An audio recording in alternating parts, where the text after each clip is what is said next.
Tan Sri Dr. Wan Junaidi Tuanku Jafar dipilih sebagai yang dipertua Dewan Negara ke-19 menggantikan Tan Sri Raisa Yatim yang tamat perkhidmatan.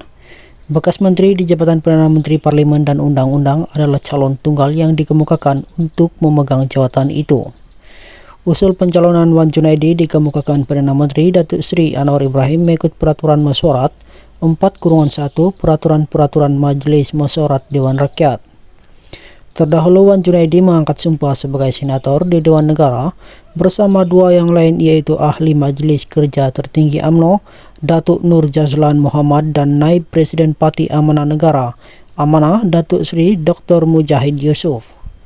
Nur Jazlan yang juga Ketua UMNO bagian Pulai turut dipilih sebagai timbalan Speaker Dewan Negara selepas mendapat 433 undi dalam pengundian lantikan jawatan itu. Turut dicalonkan jawatan itu Ketua Penerangan Bersatu Datuk Razali Idris yang dicadangkan Presiden Gerakan Datuk Dominic Lau. Razali tewas merebut jawatan itu selepas mendapat hanya 11 undi.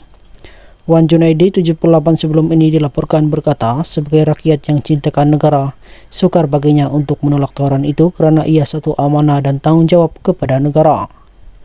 Selepas menolak untuk dicalonkan semula pada pilihan raya umum ke-15 PRU15 lalu, memang saya bertekad untuk bersara sepenuhnya. Saya ikhlas untuk berundur daripada politik tanpa desakan mana-mana pihak kerana saya mahu menikmati tempo persaraan.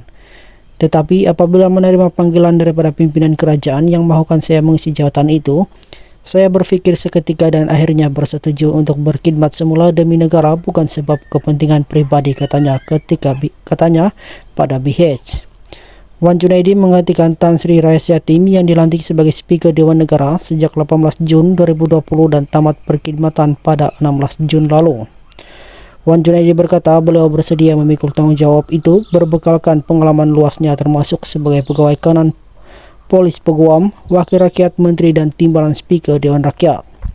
Selepas menerima tawaran itu, saya berhubung dengan pimpinan Parti Gabungan Parti Sarawak di Kuching memaklumkan perkara itu dan mereka mengaluk-alukannya. Wan Junaidi diberi kepercayaan sebagai Menteri di Jabatan Perdana Menteri Parlimen dan Undang-Undang mulai 30 Ogos 2021 hingga 24 November 2022. Sebelum itu beliau pernah menjadi timbalan Speaker Dewan Rakyat mulai 28 April 2008 hingga 3 April 2013. Katanya pengalaman sebagai timbalan Speaker Dewan Rakyat memberikannya keyakinan untuk menjadi Speaker Dewan Negara.